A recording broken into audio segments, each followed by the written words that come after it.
ಮನೇಲಿ ಎಲ್ರು ಆದಿತ್ಯ ಬೇಕು ಅಂತ ಆಡ್ತಾರೆ. ಆದ್ರೆ ಮನೆಗ್ ಬಂದ್ರೆ ಯಾರಿಗೂ ಬೇಡ. ಇಲ್ಲೂ ಹಂಗೆ, ಶಶಾಂಕ್ ಅವ್ರ ಮನೇಲೂ ಹಂಗೆ. ನೀನ್ ಬೇಕು ಅಂತ ಎಲ್ಲಾದ್ರೂ ಕೈ ಹಿಡ್ಕೊಂಡು ಎಳಿತಾರ? ಹಂಗೆಲ್ಲ ಮಾಡಲ್ಲ ಕಣೆ. ಅವ್ರು ಏನೇನೋ ಮಾತಾಡ್ತಾ ಇರ್ತಾರೆ, ನಂಗೆ ಏನು ಅರ್ಥ ಆಗಲ್ಲ. ಹಾ ಸಾಕ್ಷಿ, ಇವತ್ತು ಕೋರ್ಟಿಗೆ ಮೇರಿ ಆಂಟಿ ಬಂದಿದ್ರು. ಹೌದಾ? ಹೌದು ಬಂದಿದ್ರ? ಹೌದು. ನಿಂಗೆ ಇನ್ನೊಂದು ವಿಷಯ ಗೊತ್ತಾ? ಏನು? ಮೇರಿ ಆಂಟಿ ಶಶಾಂಕ್ ಅವ್ರ ಹೆಂಡತಿ ಅಂತೆ. ಹೌದಾ? ಮತ್ತೆ ಇನ್ನೇನ್ ಗೊತ್ತಾ? ಏನು? ಮೇರಿ ಆಂಟಿ ಶಶಾಂಕ್ ಅವರಿಗೆ ನಾನು ಹಿಂಗು ಇನ್ನೊಂದು ಹೊಸ ಪಾಪು ಕೊಡ್ತೀನಿ, ಆದಿತ್ಯನ ಬಿಟ್ಬಿಡು ಅಂತಂದ್ರು. ಹೌದಾ? ಇನ್ನೊಂದು ಹೊಸ ಪಾಪು ಬದತ್ತಾ? ಯಾವಾಗ ಬದತ್ತಂತೆ? ನನಗೆ ಗೊತ್ತಿಲ್ಲ. ಮೇರಿ ಆಂಟಿನ್ ಕೇಳ್ಬೇಕಿತ್ತು. ನನಗ್ ಮಾತಾಡಕ್ ಚಾನ್ಸ್ ಕೊಟ್ಟಿರ್ತಾನೆ, ಅವ್ರವರೇ ಮಾತಾಡ್ತಾ ಇದ್ರು. ಬಿಟ್ಟಿದ್ದೆ ನೀನ್ ಅವ್ರಿಗಿಂತ ಚೆನ್ನಾಗಿ ಮಾತಾಡ್ತಿದ್ದೆ. ನಿನಗ್ ಯಾರ್ ಬೇಕು ಅಂತ ಕೇಳಿಲ್ವಾ? ಇಲ್ಲ, ನನ್ ಮಾತೇ ಆಡಿಲ್ಲ. ನಂಗೂ ಅದೇ ಡೌಟು, ನಾನು ಎಲ್ಲಿರ್ತೀನೋ ಏನೋ. ಏನ ನನ್ ಬಿಟ್ಟು ಎಲ್ಲೂ ಹೋಗ್ಬೇಡುವೋ, ನಂಗೆ ಬೇಜಾರಾಗುತ್ತೆ. ಅಯ್ಯೋ ಅದೆಲ್ಲ ಯಾರಿಗ್ ಗೊತ್ತು. ಬಾ ಮಲ್ಕೊಳ್ಳೋಣ, ನಾಳೆ ಸ್ಕೂಲ್ ಇದೆ ತಾನೆ. Good night.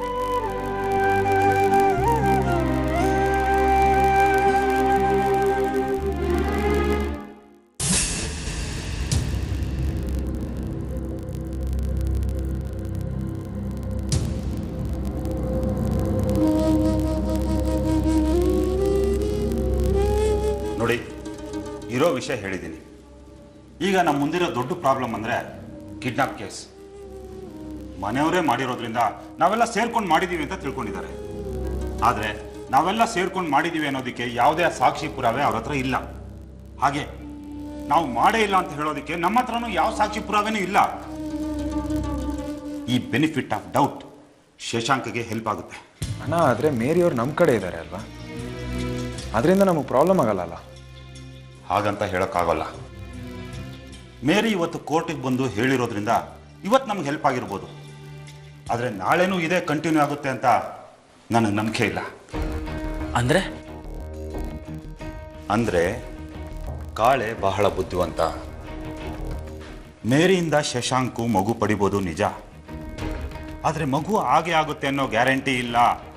ಆರ್ತಿಗೆ ಈಗಾಗಲೇ ಮಗು ಆಗಿದೆ, ಆದ್ರಿಂದ ಆದಿತ್ಯನ ಅವಶ್ಯಕತೆ ಆರ್ತಿಗಿಂತ ಶಶಾಂಕ್ಗೆ ಹೆಚ್ಚು ಅಂತ ವಾದ ಮಾಡಿದ್ರೆ ಕೇಸ್ ಏನ್ ಬೇಕಾದ್ರೂ ಆಗ್ಬೋದು. ಅಂದ್ರೆ ಆದಿತ್ಯ ನಮಗೆ ಸಿಗಲ್ವಾ ಬಾವ? ಹಾಗಲ್ಲಮ್ಮ ನಾನು ಹೇಳ್ತಿರೋದು. ನಾವು ಯಾವುದೋ ಒಂದೇ ರೀತಿಯಲ್ಲಿ ಯೋಚನೆ ಮಾಡ್ತಾ ಇದ್ರೆ ಅದು ಉಲ್ಟಾ ಆಗೋ ಚಾನ್ಸಸ್ಸು ಇದೆ ಅಂತ ಹೇಳಿದೆ ಅಷ್ಟೇ. ಈಗ ಮೇರಿ ವಿಷಯನೇ ತಗೊಳ್ಳೋಣ. ನಾವೀಗ ಪೂರ್ತಿಯಾಗಿ ಮೇರಿನ ನಂಬಕ್ಕಾಗಲ್ಲ. ಛೆ, ಇಲ್ಲ ಬಾಬಾ, ಮೇರಿ ನನ್ನನ್ನು ಅಕ್ಕ ಅಂತ ತಿಳ್ಕೊಂಡಿದ್ದಾಳೆ. ನಮ್ಮ ಫ್ಯಾಮಿಲಿ ಅಂದರೆ ತುಂಬ ಇಷ್ಟ ಅಂತ ಹೇಳ್ತಾ ಇದ್ಲು. ಮೇರಿಗೆ ನೀನು ಪ್ರೀತಿ ತೋರಿಸ್ಬಿಟ್ಟೆ, ನಿನ್ನನ್ನು ಅಕ್ಕ ಅನ್ಲು.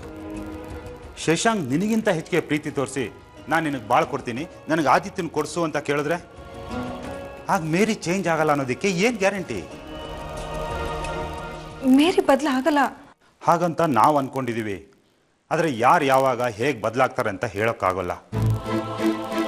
ಇವತ್ತು ನಿನ್ನನ್ನು ಸಿಕ್ಕಾಪಟ್ಟೆ ಇಷ್ಟಪಡೋರು ನಾಳೆ ಒಂದು ಸಣ್ಣ ಕಾರಣಕ್ಕೆ ಬದಲಾಗ್ಬೋದು. ಹೀಗೆ ಅಂತ ಯಾವುದನ್ನು ಹೇಳೋಕ್ಕಾಗಲ್ಲ ಆರ್ತಿ. ಶಶಾಂಕು ಮೇರಿನ ಪ್ರೀತಿ ಮಾಡೋ ಥರ ನಾಟಕ ಆಡಿ ಎಮೋಷನಲ್ ಬ್ಲ್ಯಾಕ್ ಮೇಲ್ ಮಾಡಿದ್ರೆ ಮೇರಿ ಒಬ್ಬಳನ್ನೇ ನಂಬ್ಕೊಂಡು ನಾವು ವಾದ ಮಾಡೋದು ಮೂರ್ಖತನ ಆಗುತ್ತೆ.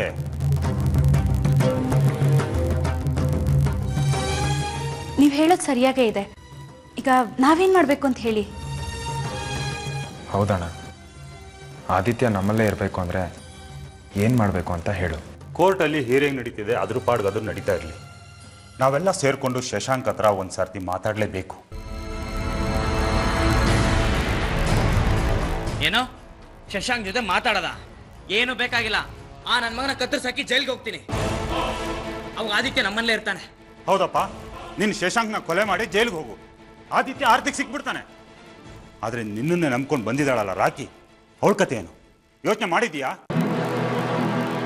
ಆವೇಶ ಇರಬೇಕು, ಆದರೆ ಮುಂದಾಲೋಚನೆ ಇಲ್ಲದೆ ಇರೋ ಆವೇಶ ಯಾರಿಗೂ ಒಳ್ಳೇದಾಗಲ್ಲ.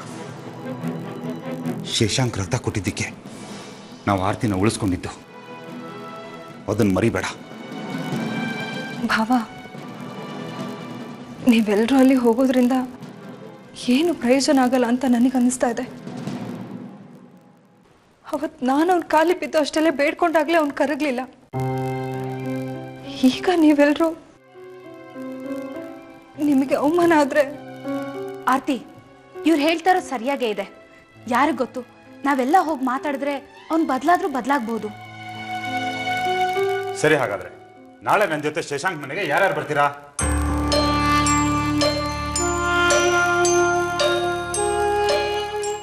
ನಾನು ಬರ್ತೀನಿ. ನಾನು ಬರ್ತೀನಿ. ಅಮ್ಮಂಗೂ ಹೇಳ್ತೀನಿ. ಆದಿತ್ಯಂಗೋಸ್ಕರ ಅಂದ್ರೆ ಅಮ್ಮ ಖಂಡಿತವಾಗ್ಲೂ ಬರ್ತಾರೆ. ನನಗೆ ಬರೋಕ್ಕೆ ಸ್ವಲ್ಪ ಕಷ್ಟನೇ, ಆದರೆ ಅತಿಯಾಗೋಸ್ಕರ ಆದಿತ್ಯನಿಗೋಸ್ಕರ ಬಂದೇ ಬರ್ತೀನಿ. ಸರಿ, ನಾಳೆ ಎಲ್ಲರೂ ಒಟ್ಟಿಗೆ ಶಶಾಂಕ್ ಮನೆಗೆ ಹೋಗೋಣ.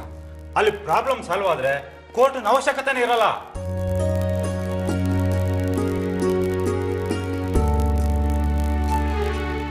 ನೀವೆಲ್ಲರೂ ನನಗೋಸ್ಕರ ಆದಿತ್ಯನಿಗೋಸ್ಕರ ಎಷ್ಟೆಲ್ಲ ಕಷ್ಟಪಡ್ತಾ ಇದ್ದೀರಾ. ನಿಮ್ಗೆಲ್ಲ ಹೇಗೆ ಥ್ಯಾಂಕ್ಸ್ ಹೇಳಬೇಕು ಅಂತ ನನಗೆ ಗೊತ್ತಾಗ್ತಾ ಇಲ್ಲ. ಥ್ಯಾಂಕ್ಸ್ ಅಂದ್ರೆ ತುಂಬಾ ಸಣ್ಣ ಪದ ಅನ್ಸ್ಕೊಳುತ್ತೆ. ಅದಕ್ಕಿಂತ ಬೇರೆ ಏನ್ ಹೇಳಬೇಕು ಅಂತ ನನಗೆ ಗೊತ್ತಾಗ್ತಾ ಇಲ್ಲ.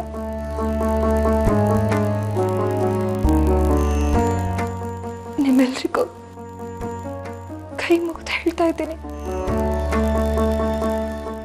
ನಿಮ್ಮೆಲ್ಲರೂ ಋಣನ ನಾನು ಇನ್ನೊಂದು ಜನ್ಮ ಎತ್ತು ಬಂದ್ರು ತೀರ್ಸಕ್ಕಾಗಲ್ಲ ಅನ್ಸುತ್ತೆ.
ಮಾ ಮಾ ಹುಷಾರಾಗಿದೆಯಾ ತಾನೆ? ನಾನು ಹುಷಾರಾಗಿದ್ದೀನಿ. ಅಪ್ಪ ಅಪ್ಪನೂ ಹುಷಾರಾಗಿದ್ದಾರೆ. ಊರಿಗೆ ಹೋಗಿದ್ದಾರೆ, 1-2 ದಿನದಲ್ಲಿ ಬಂದ್ಬಿಡ್ತಾರೆ. ಶಕುಂತಲಾ ಅತ್ತೆ ಅವಳು ಹುಷಾರಾಗಿದ್ದಾಳೆ ಕಣ. ಅದೇನು ಹೇಳಬೇಕು ನೇರವಾಗಿ ಹೇಳು. ಏನಿಲ್ಲ, ಇಡೀ ಮನೆಯವ್ರು ಇಲ್ಲಿ ಬಂದು ನಿಂತಿದ್ದಾರಲ್ಲ, ಮನೇಲಿ ಯಾರಿಗೂ ಹೆಚ್ಚು ಕಮ್ಮಿ ಆಗಿದೆ ನೋಡೋಕೆ ಬಂದಿದ್ದಾರೆ ಅನ್ಕೊಂಡೆ. ಯಾಕೆ ಬಂದಿದ್ದಾರೆ ಇವರೆಲ್ಲ? ನಿಮ್ಮ ಹತ್ರ ಸ್ವಲ್ಪ ಮಾತಾಡಬೇಕಿತ್ತು. ಇವ್ರ ಹತ್ರ ಮಾತಾಡೋಕೆ ನನಗೇನು ಇಲ್ಲ ಅಂತ ಹೇಳಮ್ಮ. ಇದು ನಮ್ಮಿಬ್ರು ಕುಟುಂಬದ ಮರ್ಯಾದೆ ಪ್ರಶ್ನೆ ಶಶಾಂಕ್. ನಮ್ಮ ಮನೆ ಮರ್ಯಾದೆ ಹೋಗ್ತಾ ಇರೋದೇ ಇವ್ರುಗಳಿಂದ. ನಮಗೂ ಅವ್ರಿಗೂ ಏನು ಸಂಬಂಧ? ನೋಡು ಶಶಾಂಕ್, ಇದು ಆದಿತ್ಯನ ವಿಷಯ. ಇಬ್ರು ಕುಟುಂಬಕ್ಕೂ ಸಂಬಂಧಪಟ್ಟಿರೋದೆ. ವಿಷಯ ಏನಿದ್ರು ನಾಳೆ ಕೋರ್ಟಲ್ಲಿ ಇತ್ಯರ್ಥ ಆಗತ್ತೆ. ಅದನ್ನ ಇಲ್ಲೇ ತೀರ್ಮಾನ ಮಾಡೋಣ ಅಂತ ಬಂದಿರೋದು. ಆಗಲ್ಲ. ಅದ್ರ ಬಗ್ಗೆ ಮಾತಾಡೋಕ್ಕೆ ಇಲ್ಲಿ ಯಾರಿಗೂ ಅಧಿಕಾರ ಇಲ್ಲ. ಕೂತ್ಕೊಳ್ಳಿ ಅಂತ ಹೇಳಕ್ ಮನ್ಸು ಒಪ್ತಾ ಇಲ್ಲ. ಆಚೆ ಹೋಗಿ ಅನ್ನಕ್ಕೆ ನನ್ನ ಸಂಸ್ಕಾರ ಬಿಡ್ತಾ ಇಲ್ಲ. ಏನು ಮಾಡ್ತಿರೋ ನೋಡಿ. ನಾವು ಕೂತ್ಕೊಳ್ಳೋಕ್ಕಾಗಲಿ ಆತಿಥ್ಯ ಸ್ವೀಕರಿಸೋಕ್ಕಾಗಿ ಬರಲಿಲ್ಲ. ಆದಿತ್ಯನ ವಿಷಯ ನಿಮ್ಮ ಹತ್ರ ಮಾತಾಡಬೇಕಿತ್ತು. ಲೇಟ್ ಆದರೆ ನೀವು ಇರೋಲ್ಲ ಅಂತ ಬೆಳಗ್ಗೆನೇ ಬಂದಿದ್ದೀವಿ. ಈಗಲೂ ನನಗೆ ನಿಮ್ಮ ಹತ್ರ ಮಾತಾಡೋಕ್ಕೆ ಟೈಮ್ ಇಲ್ಲ. ನೀವೆಲ್ಲ ಹೊರಡ್ಬೋದು. ನೋಡಿ ಶಶಾಂಕ್, ನಿಮಗೆ ಲೇಟ್ ಮಾಡಬೇಕು, ತೊಂದರೆ ಕೊಡಬೇಕು ಅನ್ನೋ ಉದ್ದೇಶ ಖಂಡಿತ ನಮಗಿಲ್ಲ. ಏನೋ ಗ್ರಾಚಾರ. ಇಬ್ಬರು ಮನೆಗೂ ಪ್ರಾಬ್ಲಮ್ ಬಂದಿದೆ. ಇಬ್ಬರು ಮನೆ ಘನತೆ ಗೌರವದ ಬಗ್ಗೆ ಹಾದಿ ಬೀದಿಲಿ ಹೋಗೋರು ಮಾತಾಡೋ ಹಾಗಾಗಿದೆ. ಅದಕ್ಕೆಲ್ಲ ನಾವು ಯಾಕೆ ಅವಕಾಶ ಮಾಡಿಕೊಡ್ಬೇಕು? ನೋಡಪ್ಪ ಶಶಾಂಕ್, ನೀವು ಒಳ್ಳೆ ಕುಟುಂಬದಿಂದ ಬಂದವರು. ನಾವು ಅಷ್ಟೇ ತಲಾಂತರದಿಂದ ಒಳ್ಳೆ ಮನೆತನದಿಂದ ಬಂದವರು. ನಾವೆರಡೂ ಮನೆಯವ್ರು ಕೂತು ಮಾತಾಡಿದ್ರೆ ಸರಿ ಹೋಗ್ಬೋದು ಅನ್ನೋದು ನಮ್ಮ ಅಭಿಪ್ರಾಯ. ನಿಮಗೆ ಬೇಸರ ಆಗಿದೆ ನಿಜ, ಆದರೆ ಅದೇ ರೀತಿ ನಮಗೂ ಬೇಸರ ಆಗಿದೆ. ನಾವು ಅದನ್ನು ಮರ್ತು ಬಂದಿದ್ದೀವಿ. ಒಂದೇ ಒಂದು ಸಲ ಯೋಚನೆ ಮಾಡ್ಬೋದಲ್ವಾ? ನಾನು ಲಾಯರ್ ಇಲ್ಲದೆ ಈ ವಿಷಯನ ನಾನು ಯಾರ ಹತ್ರನೂ ಡಿಸ್ಕಸ್ ಮಾಡೋದಕ್ಕಾಗಲ್ಲ. ನೀವೆಲ್ಲ ಬೆಳಗ್ಗೆ ಮನೆ ಮುಂದೆ ಬಂದು ನಿಂತಿರೋದು ನೋಡಿದ್ರೆ ನಾನು ಯಾವುದೋ ಹಳೆ ಸಾಲ ಕೊಡಬೇಕು ಅಂತ ಅನಿಸ್ತಾ ಇದೆ. ಸರಿಯಾಗಿ ಹೇಳಿದ್ರಿ. ನಾವು ಆದಿತ್ಯ ಅನ್ನೋ ಸಾಲನ ಕೇಳೋಕ್ಕೆ ಬಂದಿರೋದು. ನೀವು ಅದನ್ನು ಮನ್ನಾ ಮಾಡಿದ್ರೆ ಮನೆಗೆ ಬಂದಿರೋರನ್ನ ಹೋಗಿ ಅನ್ನೋದು ಚೆನ್ನಾಗಿರಲ್ಲ. ಅಮ್ಮ, ಇವ್ರಿಗೆಲ್ಲ ತಿಂಡಿ ಕಾಫಿ ಹೇಳಿದೆ ವ್ಯವಸ್ಥೆ ಮಾಡು. ಎಲ್ಲರೂ ಹೋದ್ಮೇಲೆ ಹೇಳ್ಕಳ್ಸು ಬರ್ತೀನಿ. ನೋಡಿ ಶಶಾಂಕ್, ನಮ್ಮ ಮನೆತನದಲ್ಲಿ ನಮ್ಮ ಇಡೀ ಕುಟುಂಬ ಯಾವತ್ತೂ ಯಾರ ಮುಂದೆನೂ ಹೋಗಿ ನಿಂತ್ಕೊಂಡು ನಾವೇನು ಕೇಳಿದ್ದಿಲ್ಲ.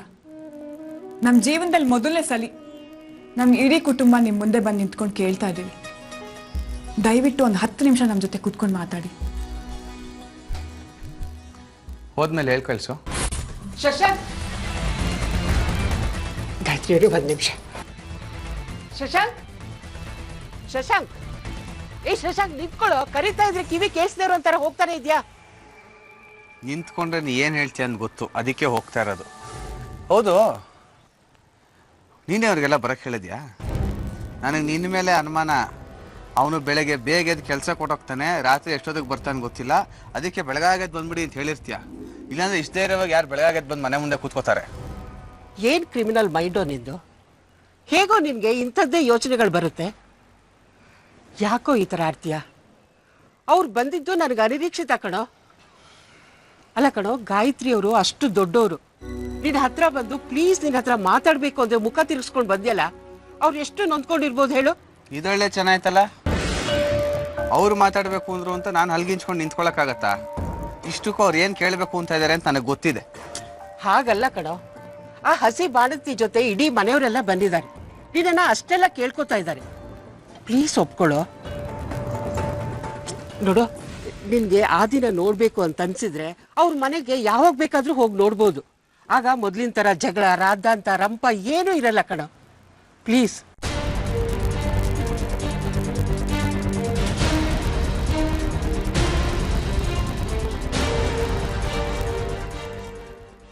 ಸರಿ, ಒಂದು ಕೆಲಸ ಮಾಡೋಣ.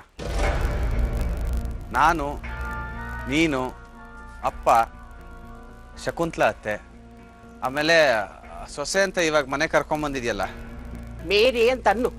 ಹಾಂ, ಅವಳೆ.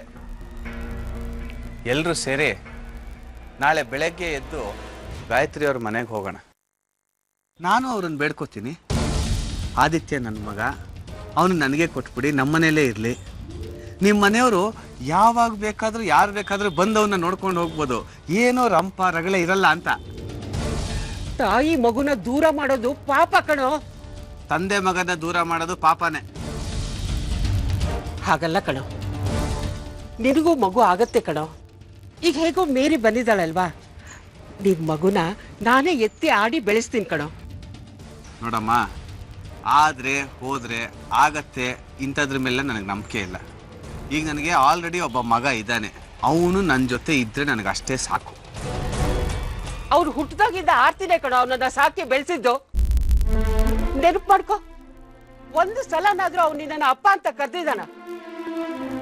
ಬಳಕೆನೇ ಇಲ್ಲ ಅಂದ್ಮೇಲೆ ಆ ಮಗು ನಿನ್ ಜೊತೆ ಹೇಗೋ ಸರಿಯಾಗಿರುತ್ತೆ? ನೀನೇನಾದ್ರೂ ಅವನ ಆರ್ತಿಯಿಂದ ದೂರ ಮಾಡಿದ್ರೆ ಅವ್ನು ನಿನ್ ಜೊತೆನೂ ಸರಿಯಾಗಿರಲ್ಲ ಕಣೋ. ಅವ್ರಿಗೆ ಆರ್ತಿಯಿಂದನೂ ದೂರ ಇರಕ್ಕಾಗಲ್ಲ. ಆ ಮಗು ಕಮ್ರ ಹೋಗ್ಬಿಡತ್ತೆ ಕಣೋ, ಅರ್ಥ ಮಾಡ್ಕೋ. ತಾಯಿಯಿಂದ ಮಗುನ ದೂರ ಮಾಡೋದು ಅಂದ್ರೆ ಕರುಳನೆ ಕಿತ್ತು ಬಿಸಾಕ್ದಾಗೆ. ದಯವಿಟ್ಟು ಆ ದಿನ ಆರ್ತಿ ಕೊಟ್ಬಿಡೋ, ಪ್ಲೀಸ್ ಒಪ್ಕೊಳ್ಳೋ.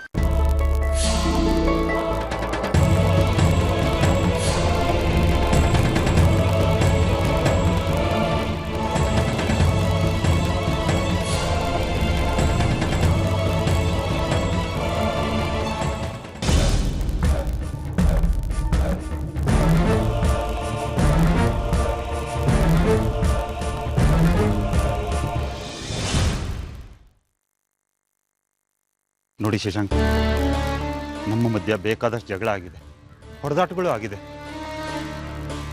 ಕಹಿ ಘಟನೆಗಳೇ ಮನಸ್ಸಿನ ತುಂಬ ತುಂಬಿಕೊಂಡಿದೆ. ಆದರೆ ಇದೆಲ್ಲ ಎಲ್ಲಿವರೆಗೂ? ಹೀಗೆ ಜಗಳ ಹೊಡೆದಾಟ ನಡೀತಾ ಇದ್ರೆ ಆದಿತ್ಯ ನೆಮ್ಮದಿಯಾಗಿರೋಕ್ಕಾಗಲ್ಲ. ಅವನ ಬಾಲ್ಯ ಪೂರ್ತಿ ಕೋರ್ಟಲ್ಲೇ ಕಳೆದು ಹೋಗುತ್ತೆ. ಅವನು ತಾಯಿ ಪ್ರೀತಿನ ಚೆನ್ನಾಗಿ ಅನುಭವಿಸಿರೋದ್ರಿಂದ ತಾಯಿನೂ ಬಿಡೋಕ್ಕಾಗದೆ ನಿಮ್ಮ ಜೊತೆನೂ ಇರೋಕ್ಕಾಗದೆ ತುಂಬ ಒದ್ದಾಡ್ತಾನೆ. ಈ ಟೆನ್ಷನಲ್ಲಿ ಅವನು ಓದು ಭವಿಷ್ಯ ಎಲ್ಲ ಹಾಳಾಗೋಗುತ್ತೆ. ಇದ್ರ ಬಗ್ಗೆ ನೀವು ಯೋಚನೆ ಮಾಡಿದ್ದೀರಾ? ಕೋರ್ಟಲ್ಲಿ ನಾವು 1000 ಸುಳ್ಳು ಹೇಳಿದ್ದೀವಿ, ನೀವು ಹೇಳಿದ್ದೀರಾ. ಅಲ್ಲಿ ಇರೋದನ್ನ ಇಲ್ಲ ಅನ್ಬೋದು, ಇಲ್ಲದೆ ಇರೋದನ್ನ ಇದೆ ಅನ್ಬೋದು. ಈ ಲೆಕ್ಕಾಚಾರ ನಮ್ಮ ಲೈಫ್ನಲ್ಲಿ ಅಪ್ಲೈ ಆಗುತ್ತಾ? ನಾವೆಲ್ಲ ಹಾಗೆ ಸಾಧಿಸ್ಕೊಂಡು ಕಿತ್ತಾಡ್ಕೊಂಡು ಜಗಳ ಆಡ್ಕೊಂಡು ಯಾಕಿರಬೇಕು? ಆದಿತ್ಯನ ಒಳ್ಳೇದಕ್ಕೋಸ್ಕರ, ನಾವೆಲ್ಲ ನೆಮ್ಮದಿಯಾಗಿರೋಕ್ಕೋಸ್ಕರ ಒಟ್ಟಿಗೆ ಕೂತು ಮಾತಾಡಿ ಒಂದು ನಿರ್ಧಾರಕ್ಕೆ ಬರೋಣ. ನೀವು ಆದಿತ್ಯನ ಯಾವ ಬೇಕಾದರೂ ಮಾತಾಡಿಸಿ ಕರ್ಕೊಂಡು ಹೋಗಿ. ಆದರೆ ಕೊನೆ ತನಕ ಉಳಿಯೋದು ಶಾಶ್ವತವಾಗಿ ಪ್ರೀತಿ ಮಾತ್ರ. ಇದನ್ನ ಅರ್ಥ ಮಾಡಿಕೊಂಡು ದಯವಿಟ್ಟು ಒಪ್ಕೊಳ್ಳಿ ಪ್ಲೀಸ್. ನಿಮಗೆ ಲಾಯರ್ನ ಗೊತ್ತು ಮಾಡಿಕೊಟ್ಟವ್ರೆ ನಮ್ಮ ತಂದೆ. ಅವ್ರು ಹೇಳಿದ್ರೆ ಲಾಯರ್ ಖಂಡಿತ ಕೇಸ್ನ ವಾಪಸ್ ತಗೊಳ್ತಾರೆ. ಹಾಗೆ ಮಾಡೋದ್ರಿಂದ ಇಬ್ಬರು ಮನಸ್ಸು ಕೆಟ್ಟೋಗುತ್ತೆ, ಜಗಳ ಆಗುತ್ತೆ, ನೆಮ್ಮದಿನ ಕಳ್ಕೊಳ್ತೀವಿ. ಹಾಗೆ ಮಾಡೋ ಶಕ್ತಿ ಇದ್ರೂ ಕೂಡ ನಿಮ್ಮನ್ನ ಕೇಳ್ಕೊಳ್ತಾ ಇದ್ದೀವಿ, ದಯವಿಟ್ಟು ಆದಿತ್ಯನ ನಮಗೆ ಕೊಟ್ಬಿಡಿ. ಅದರಿಂದ ನಿಮಗೂ ಒಳ್ಳೇದಾಗುತ್ತೆ, ನಮಗೂ ಒಳ್ಳೇದಾಗುತ್ತೆ.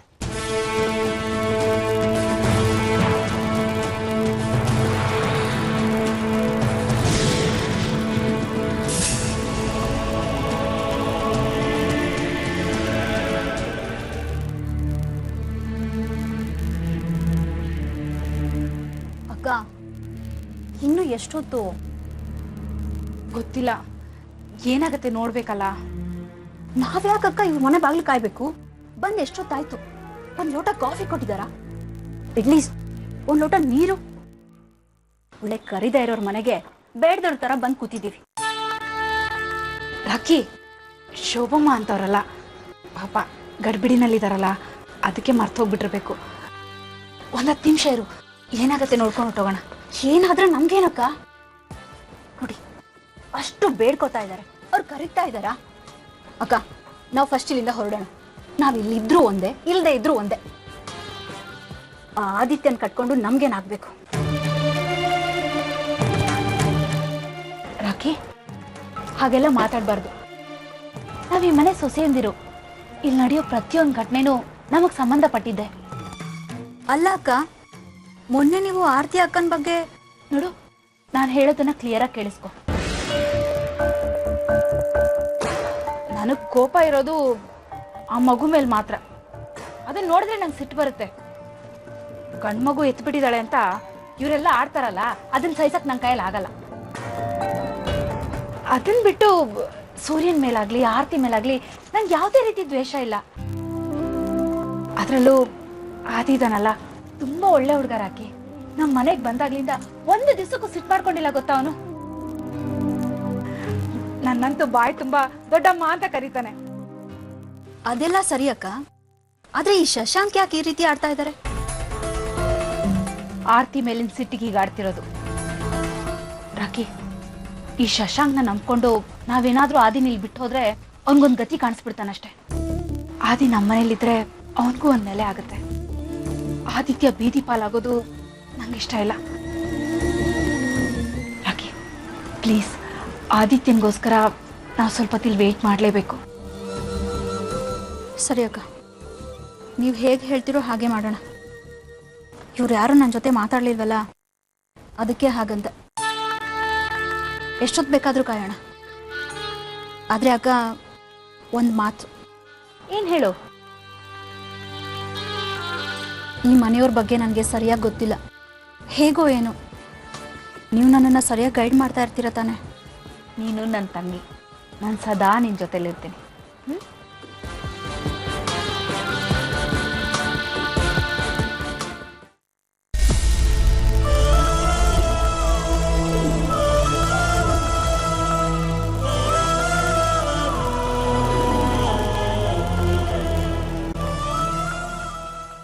ಸುಮ್ಮನೆ ಒಪ್ಕೋ ಶಶಾಂಕ್. ನೀನು ಇವತ್ತು ತಗೊಳ್ಳೋ ನಿರ್ಧಾರದಿಂದ ನಮ್ಮ ಸಂಸಾರದ ಭವಿಷ್ಯನೂ ನಿಂತಿದೆ. ಅದ್ರ ಜೊತೆ ನಿನ್ ಸುಂದರವಾಗಿರೋ ಸಂಸಾರದ ಭವಿಷ್ಯನೂ ನಿಂತಿದೆ. ನಾಳೆ ಮೇರಿಗೆ ಮಗು ಆದ್ರೆ ಆದಿತ್ಯನ ಇಷ್ಟೇ ಪ್ರೀತಿಯಿಂದ ನೋಡ್ಕೋತಾಳ. ಮಕ್ಕಳು ಅಪ್ಪ ಇಲ್ಲ ಅಂದ್ರೂ ಇರ್ಬೋದು, ಅಮ್ಮನ ಪ್ರೀತಿ ಇಲ್ಲ ಅಂದ್ರೆ ಇರಕ್ಕಾಗಲ್ಲ. ಅಪ್ಪ ಚಿಕ್ಕಮ್ಮನ ಗಂಡ ಆಗ್ತಾನೆ ಹೊರತು ಅಪ್ಪ ಆಗಕ್ ಸಾಧ್ಯ ಇಲ್ಲ. ಅವನು ಯಾವತ್ತಿದ್ರೂ ಚಿಕ್ಕಪ್ಪನೇ. ನೀನ್ ತಗೊಳ್ಳೋ ನಿರ್ಧಾರದಿಂದ ನಮ್ಮ ಸಂಸಾರ ಉಳಿಯುತ್ತೆ. ಹಾಗೆ ನಿನ್ಗೂ ಒಂದು ಸುಂದರವಾಗಿರೋ ಸಂಸಾರ ಸಿಗುತ್ತೆ. ಆಮೇಲೆ ನಮ್ಮ ಎರಡೂ ಕುಟುಂಬಗಳು ಪ್ರೀತಿ ವಿಶ್ವಾಸದಿಂದ ಪರಸ್ಪರ ಅನ್ಯೋನ್ಯವಾಗಿ ಕಷ್ಟ ಸುಖ ಹಂಚ್ಕೊಂಡಿರ್ಬೋದು. ಇದೆಲ್ಲ ನೀನ್ ತಗೊಳ್ಳೋ ನಿರ್ಧಾರದ ಮೇಲೆ ಡಿಪೆಂಡ್ ಆಗಿದೆ ಶಶಾಂಕ್. ಈಗ ನೀನು ಮಗನಿಗೋಸ್ಕರನೇ ಬದುಕ್ತೀನಿ ಅಂತ ಹೇಳ್ಬೋದು. ಆದಿತ್ಯ ಬೆಳೆದ್ ದೊಡ್ಡವನಾದ್ಮೇಲೆ ನಿನಗೆ ಒಂಟಿತನ ಕಾಡುತ್ತೆ. ಆಗ ನೀನ್ ಬೇಕು ಅಂದ್ರೆ ಯಾರು ನಿನ್ ಹತ್ರ ಬರಲ್ಲ. ಅದಕ್ಕೆ ಹೇಳ್ತಾ ಇರೋದು, ನೀನು ಮೇರಿ ಜೊತೆ ಸುಖವಾಗಿರು. ಆದಿತ್ಯನ ನಮಗ್ ಬಿಟ್ಕೊಟ್ಬಿಡು ಶಶಾಂಕ್.